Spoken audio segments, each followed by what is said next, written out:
Hey everybody, welcome to Tabletop Never Stop. We got some more Ice and Fire spoilers to look at today. Right off the bat, we're going to talk about the Warrior Sons, but we're also going to be taking a look at Syrio. So let's just jump right into the Warrior Sons. These guys are interesting. We've known about them for a million years, basically, and now we finally have gotten a look at them. So, B5, hit on 4s with a dice line of 7, 5, 4. Defense save of 4 up and morale of 4, which is very good for Lancers, obviously. They cost 8. And then they have Battle Prayer. Each time this unit passes a morale test, it gains 1 faith token. It may expend faith tokens to do the following. When this unit attacks, before attack dice are rolled, attack gains +1 to hit and sundering. When this unit is attacked, after attack dice are rolled, this unit gains +1 to defense save rolls for this attack. I'll be honest, right off the bat, a little unimpressed with these guys for the cost. Now, there are some nice things to say about them. Most Lancer units have very defined roles, right? Lancer guards are explicitly like, you can't take me off this spot, my defense is too high. Halberdiers are, okay, sure, you could take me off, but I'm going to make you pay for coming at me. Mountainsmen are just pure violence. Knights of the Castle Rock are all about charging. And these guys are much more balanced. Good morale, good defense, sort of, good attack, sort of.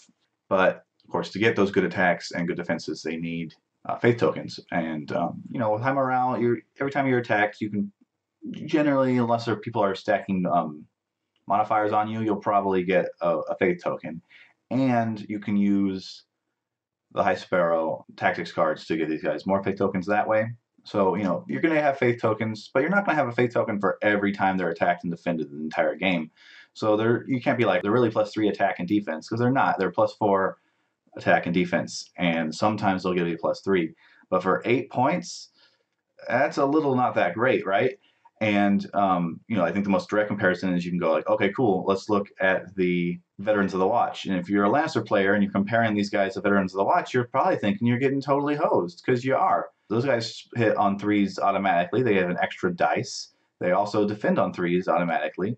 They have a slightly worse morale, and they have counterattack. And even if you look at other Lannister units, sure, the morale's good. That's great. Compare these guys directly to the 6-point Mountainsmen. They're not as good as attacking as Mountainsmen, even with spending faith. And if you compare them to the 5-point Lannister Guardsmen, they have to spend faith to be just as good as those guys are. So, don't try to tell me that these guys are awesome. They're a little under par, in my opinion. Now, obviously, nothing happens in a vacuum. This high morale in a Lannister unit is great, and they have crazy synergy with the High Sparrow. So, that's all cool. Considering that they're fairly defensive too, Champion the Faith is cool. Every time they pass a morale test, which they should be doing a lot, everyone engaged with them becomes vulnerable.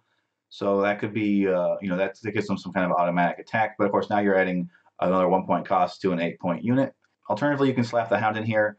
They'll be hitting on 2s if they spend a Faith token. And again, okay, cool. Now you've made this unit cost 10 points, and it's self-damaging itself. So now you have a 10-point unit that's hurting itself as it attacks. I mean, sure, you can use High Sparrow to get some of that health back. This unit's purpose is probably very specific. And I don't think you're going to see him. He's not going to be blanket wide in lots of Lannister armies. If you are coming up against a very panic-heavy enemy, cool. These guys seem useful. If you want to make a High Sparrow army, then yeah, I think putting one of these guys in is probably a cool idea. If you're worried about Feast for Crows, okay, cool. Let's bring some Warrior Sons. Outside of those particular situations, I'm not feeling these guys, to be perfectly honest with you. Now, faith is this kind of interesting new mechanic, and I imagine we'll see more of it. So who knows in what ways faith might interact with other units, etc. We know the Poor Fellows are coming. Potentially, they might work very well with these guys. That could change things up a little bit. Really interesting to see where faith goes in the future. There could easily be like a Septon NCU or a Silent Sister NCU, which would be interesting.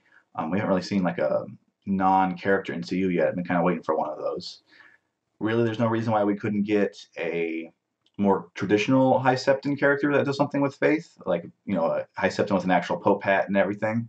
As far as other units that use faith, the Lancers actually have a bannerman named Sir Bonifer Hasty. And he leads a group of men called the Holy 100, which, so, you might expect those guys to do something with faith. If that's a kind of a deep cut, but it could happen.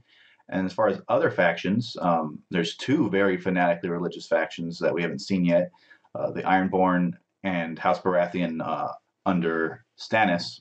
And who knows what those units will do? But those are both people that sacrifice non-believers to their religion, so I would expect them to have some faith-based powers. Maybe there'll be some Ironborn drowned men that can spend faith to heal wounds. I expect Melisandre to have an ability like burn a model off one of your units to gain faith, something like that. So faith is certainly a really interesting mechanic. Can't wait to see where it goes. As far as the Warrior Sons themselves, a little disappointed, but of course we may not have all the pieces to this puzzle. And with that, let's move on to Syrio Farrell. Syrio Farrell has an order, Bravosi Water Style. When this unit is attacked with melee, before attack dice are rolled, enemies suffer -1 to hit when targeting this unit with melee attacks. So this isn't a super complicated ability. Reducing an enemy's to hit value on you basically reduces their chance of hitting you by 17%. And that is just a survivability attachment, which is cool. And there's lots of Stark units that would probably really enjoy this. Also, actually not bad in Cutthroats, since they're very vulnerable to being hit, to being killed outright too. I think this makes sense in Umber Berserkers, since they're fast. They can get in on the charge in theory, and then after that, the enemy is not charging them. They're not getting rerolls, and if you're reducing the hit on non-rerolled attacks, you're probably increasing your survivability by quite a bit. So that's cool. Alternatively, you throw these guys in the Sworn Shields, the Totally Sworn Shields. The triggers are different. His trigger is before attack dice are rolled, and theirs is after. So you could do both. So you're reducing the amount of enemy's ability to hit you, and then automatically blocking some of those attacks. You're not taking those guys off the board. Only question really is, what's this Syrio cost? Not going to be a one-cost attachment. 3 seems expensive. I'd say 2, but we'll see. I suppose it's possible you only get Syrio if you have Arya. Since we don't have the back of these cards, we don't know. Pretty interesting tool to put into your Stark box. I would say I hate this art. He looks like Stone Cold to me in this art, and maybe in the on the back of the card where the portrait's a little bigger, maybe I won't feel that way. But I hate this art, and looks a little bit better in the model. Like here, he looks sleek and dangerous, and yeah, he looks like Stone Cold in the portrait. All right, and that's our Ice and Fire news for the day. Before you go, gotta say it. Please like this video and subscribe to the channel. There's been a lot of news coming out. I imagine that'll keep on going. There's a bunch of stuff that is coming out very soon that we don't know a lot about. And I'll be covering all the spoilers as they come. So I'll see you guys soon. Thanks so much for watching.